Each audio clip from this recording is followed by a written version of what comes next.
I'm marrying the president's daughter's lover. You're no longer needed. On the phone, Charles spoke with a triumphant tone. I could almost see his malicious grin. I've finally started to catch a break. Staying with you, I'd be stuck as a regular employee forever, but now I'm gonna strive to be the next president. He said, laughing. It was as if he was implying that not being able to climb the career ladder was my fault. Charles had this weakness in his character. He tended to blame others when things went wrong. I used to be able to forgive that. Back when I still loved him, but not anymore. My patience has run out. I can't forgive Charles anymore. I have to take action. To make Charles realize his mistakes. My name is Sarah. I just turned 40 a few days ago. I married Charles when I was 25, and we both worked together. I quit my job when our first son was born, but after giving birth to our second son, I started working part-time at a nearby supermarket. Living on Charles's income alone was a bit tight. Our sons are both enthusiastic about their studies and sports, and I'm excited about their future. But Charles was indifferent even to them. To be precise, he had little interest in his family. Naturally, he barely spoke to me either, just the necessary greetings every day, and we hadn't had a real conversation in years. There's a parent-teacher conference at our younger son, Tim's school. I had pressed Charles about it. Let's go see it together on that day. I got it. We were both supposed to take a day off to attend the conference. But on the night before, Charles suddenly said this. Going to a parent-teacher conference, it's already more than enough if one parent shows up. I think I'll pass. What are you suddenly talking about? Tim is looking forward to having both of us come. Why would he say something like this out of the blue? Despite my reproachful gaze, Charles calmly said. I'm busy. Don't lump me together with the part-time old ladies. Who are you calling an old lady? Who? I snapped back at him half-jokingly, but I was hurt inside. I'm almost 40, and for the past 15 years since we got married, we've mostly been working together. Because of that, we've grown apart, and a rift has formed between Charles and me. I knew that, which is why I invited Charles to the parent-teacher conference, hoping to communicate through Tim and reconnect with him. But Charles just coldly said, if you don't want to be treated like an old lady, then maybe you should care a bit more about your looks. I'm fine being an old lady. I stuck my tongue out at him. Charles left, and I let out a sigh when I was alone. But I take a look in the mirror. There was a middle-aged woman with a slender waist reflected back at me. In addition to my part-time job, until last year, I had also been taking care of my mother-in-law. Her dementia was getting worse, and she started wandering around at night. I had many sleepless nights because of my mother-in-law. Mom sleeps during the day, so she doesn't require much attention. But at night, she walks around all night long.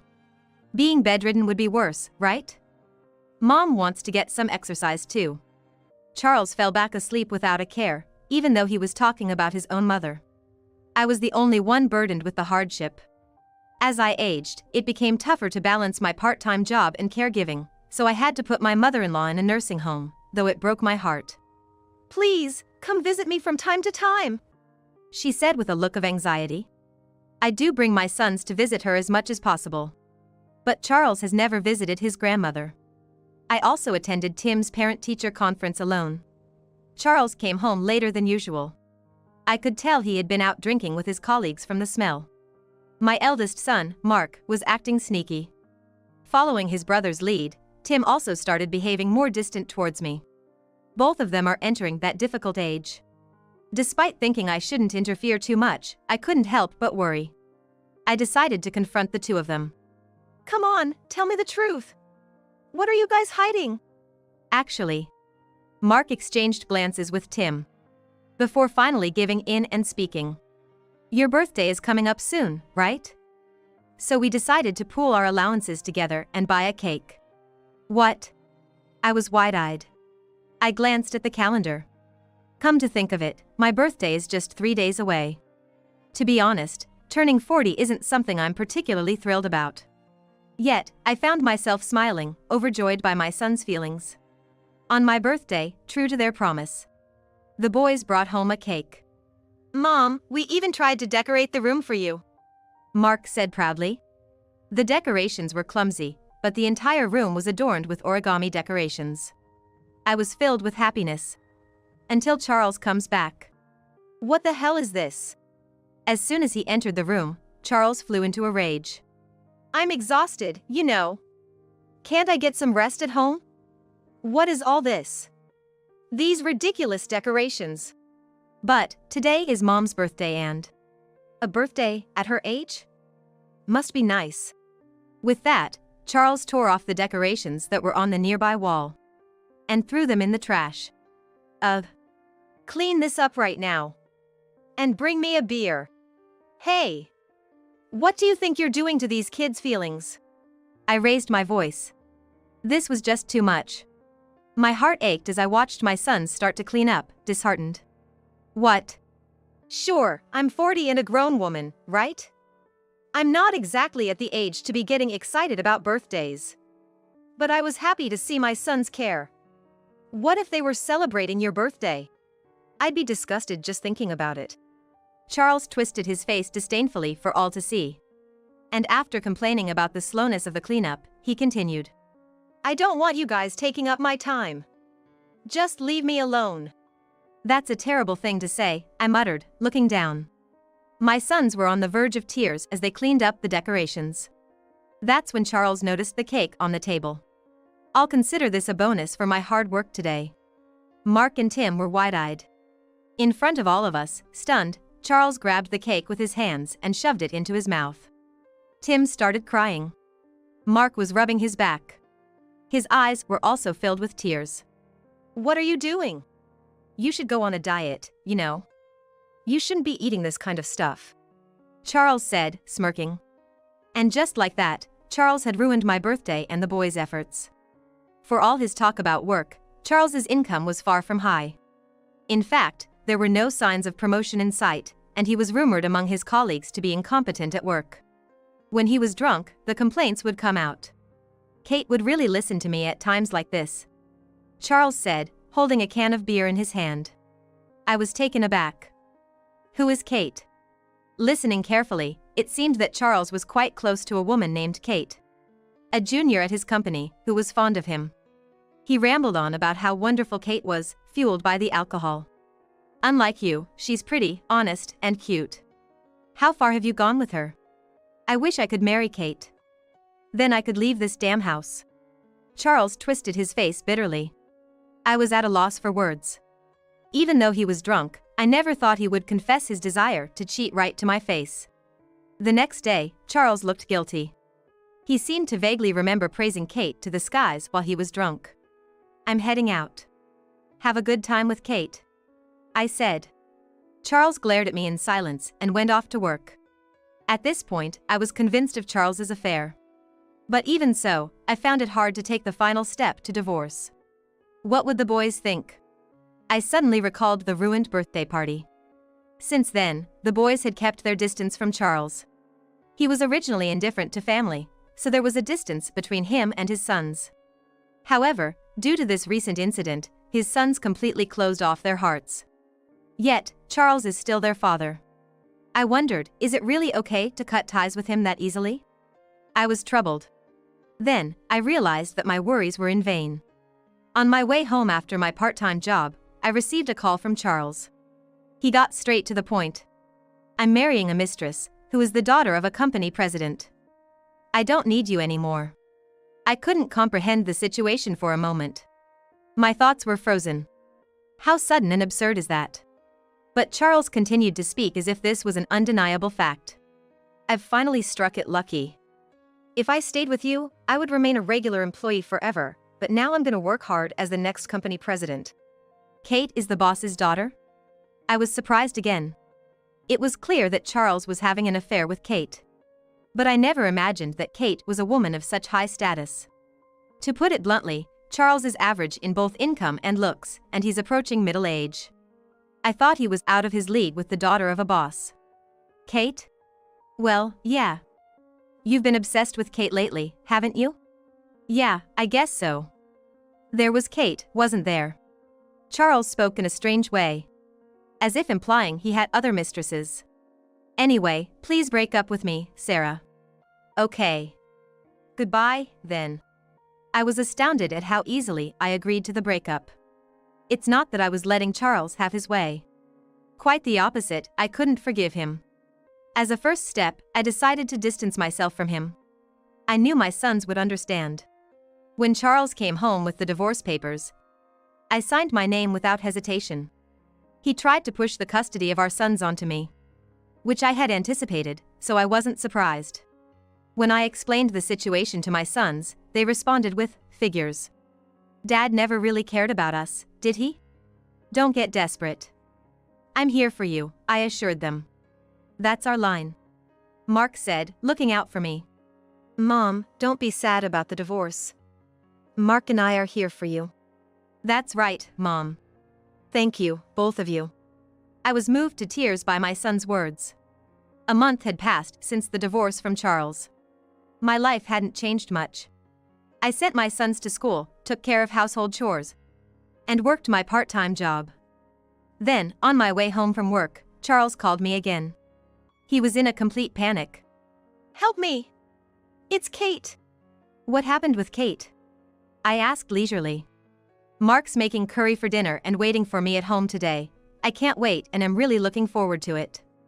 While thinking about this, I just want to get home as soon as possible. Kate came to my house, and now my wife knows about the affair. That's tough. I responded in a calm manner. I had expected this to happen sooner or later. Concerned about Charles's behavior, Mark and I had followed him and found out the truth. Charles's so-called mistress whom he wanted to marry wasn't Kate. Kate was just a junior at his company and came from an ordinary family. She was young and beautiful, which probably tempted Charles to cheat. However, his actual mistress, the supposed boss's daughter, was in her late 30s and not particularly attractive. How did Kate find out? I did it. I said it as if it was nothing. What? I told Kate the truth. I even sent her pictures as proof. Charles raised his voice at my words. What have you done to me?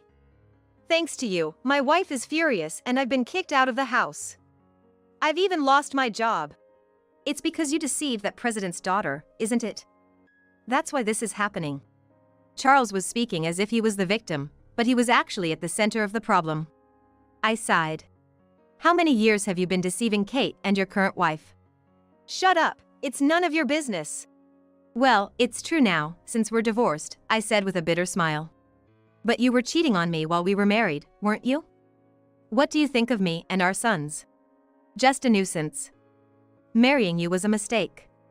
What's wrong with trying to fix a mistake? Charles replied like a spoiled child. He is just a perpetual child, never admitting his faults. But even if he doesn't admit it, others won't let his faults slide.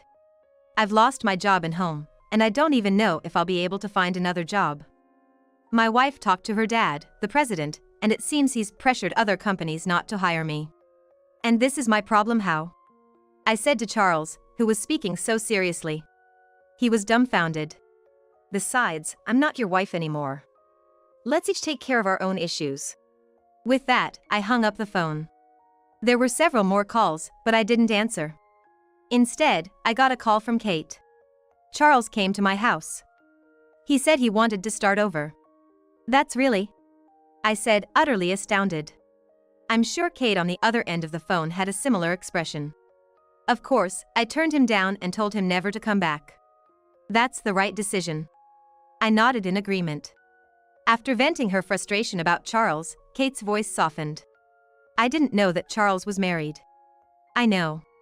All of us were deceived. All of us were victims, and there was no reason for us to hate each other. I'm sorry. It's okay. Don't worry about it. I ended the call with a bitter smile. I also got a call from Charles's current wife. She was emotional, expressing her frustration about separating from Charles and how she was deceived. Her strong voice made me think that Charles really deceived the wrong person. I received a call saying my mother-in-law was feeling unwell, so I went to the facility. The staff looked troubled. We've contacted her son, but he just insists handle it at the facility. So you contacted me? Yes, we know you are divorced, but there's no one else we could talk to. I see. I couldn't bring myself to hate my mother-in-law even though I divorced Charles. She was a solid person before dementia set in, teaching me how to cook. My sons were also close to her. I'm coming in. As I entered the room, I heard a moaning sound. My mother-in-law was trying to sit up in the bed at the back of the room. Don't push yourself. Weren't you divorced from my son? She asked with an anxious voice. I nodded and approached her bed. Yes, but you are still my son's grandmother. And the facility contacted me, saying you weren't feeling well. It's just a cold. And I'm already feeling better, she said, then coughed softly. The cold hadn't gone away. The staff told me Charles was even reluctant to pay for the facility, preventing them from taking my mother-in-law to the hospital. I'll pay, so let's get you to the hospital. But please get better quickly and play with my sons again, I said with a smile. My mother-in-law seemed taken aback. Okay. After confirming her nod, I left the room and arranged things with the staff. A few days later, I visited my mother-in-law again. And surprisingly, Charles was there too. However, the content of their conversation was terrible. Mom, I just need a little. Can you lend me some money? Why do you only show up when you're in trouble? Don't be mad. Charles continued to speak in a soft voice, seemingly unaware that I was standing at the entrance of the room. Mom, you must have some of Dad's inheritance left, right? Give it to me. Don't talk nonsense. His mother snapped back sharply, her anger seemingly overcoming her illness and giving her a moment of clarity. The money is for the grandchildren. They'll need it if they're gonna go to college. And I also want to give some to Sarah, who has been very kind to me. That woman is a stranger to us now. Even if she's a stranger, she's kinder than you are. His mother retorted firmly. The inheritance will go to the grandchildren. You won't get a penny from it. Mom. Charles's voice took on a pleading tone. But it was in vain. When his mother noticed me, she smiled warmly. Please take care of the grandchildren, Sarah. Yes, ma'am. I nodded solemnly. Charles was still trying to press his case, but he was escorted out of the room by a concerned staff member who sensed that something was amiss. I later learned that his mother, anticipating that her illness would soon leave her incapacitated, had consulted with a lawyer through the facility to ensure her wishes were followed. Charles had been persistent in his visits, but in the end, his mother's resolve did not waver. When Tim came home from school, he exclaimed in a voice close to a scream. Dad came to my school today and said he wanted to live with me all of a sudden. Given his previous indifference, it was hard to believe he had suddenly started to feel lonely. Besides, Tim was set to inherit from his grandmother. It seemed likely that Charles was trying to take him away in the hope of getting his hands on the inheritance. Are you okay? I asked. Yeah, I ran away. Something's definitely not right. Dad wouldn't want to live with me. Tim was unaware that he was the chosen heir to the inheritance. But he still sensed that something was off about his father's sudden appearance. He might go to Mark's place too. That's a possibility, I replied, hastily getting ready to go pick up Mark. Stay at home, Tim. Don't open the door for anyone. Got it. I left Tim nodding in agreement and rushed out on my bike. I found Mark confronting Charles midway on his way home from school. Both of them wearing stern expressions. Just go away. I don't want anything to do with you anymore. Don't say things like that, come on. Charles pleaded, reaching out his hand to Mark. But Mark turned and ran away. Hey, stop. Help, please. There's a strange man here, Mark called out, effectively labeling his biological father as a strange man. It was harsh. But given Charles's past behavior, it was not entirely unjustifiable. Mark noticed me and latched onto my arm, saying, Mom, get rid of him, please. Charles, that's enough, I said, stepping in between them to protect Mark. Charles glared at me, grinding his teeth. This doesn't concern you. Let me talk to Mark. Mark is my son, I declared. I had been the one to raise him from birth. Charles hadn't even held him as a baby. While he was out enjoying his weekends, I was at home, overwhelmed with childcare. And now he wanted to talk? Most likely, he wanted to convince Mark to renounce his inheritance, so the money would come to him instead. Mark, go call for help, I instructed. Okay. Mark nodded and ran off. And as Charles tried to follow, I warned him. If you continue to bother my family, I'll have to call the cops. What did you say? Charles was red in the face, looking like a demon. You've ruined my future, he said. Well, you had it coming, was the response. The current state of Charles was the result of him lying to 3 women, including myself. However, Charles couldn't understand that. Incapable of admitting his own faults, Charles remained immature, with no progress or growth in his life. Over here, shouted Mark, returning with a few men. Suddenly, Charles turned timid. He tried to run away, but was surrounded by the men. Charles was then taken to the police station. He was labeled as a stalker and was prohibited from approaching or interfering with us. Nevertheless, just to be safe, arrangements were made for the school teacher to drive my sons home. I apologize for my ex-husband causing trouble. No, the hard part is on Mark and the boys, said the teacher. Charles still calls, even now. But none of us in the family pay him any mind. With support from those around us, we've successfully pushed Charles out of our daily lives. Choosing a holiday, my sons and I visited my mother-in-law. She was dozing off, but when Tim ran up to her, she showed a smile. Thank you for coming. Tim, Mark. It's been a while, Grandma. Mark started a cheerful conversation with my mother-in-law. According to the caregiver, her condition is slowly worsening. Eventually, she might forget about all of us. I hope to create as many memories as possible with my sons before that happens. After spending a good amount of time with her, it was time to leave. Walking down the hallway of the facility, my sons seemed restless. Mom, can I talk to you for a sec? What is it? Tim hesitantly took my hand. And Mark took the other. Hey, no fair, Tim. I want to as well, Mark chimed in. What's going on with you two? I was feeling ticklish inside. Come to think of it, when the boys were little, we often walked together holding hands like this. It's fine once in a while, I said. Yeah, it is. They agreed, and we all started laughing and walked on. Looking back, it's been a long journey of housework, raising children, and eventually caregiving, while also working part-time jobs for 15 years. The end result was bitter. Charles had betrayed me and left. But still, I can smile. Because of my sons, I am not alone. We've cultivated a bond that allows us to laugh together like this. I will never let go of this bond. I thought, smiling to myself.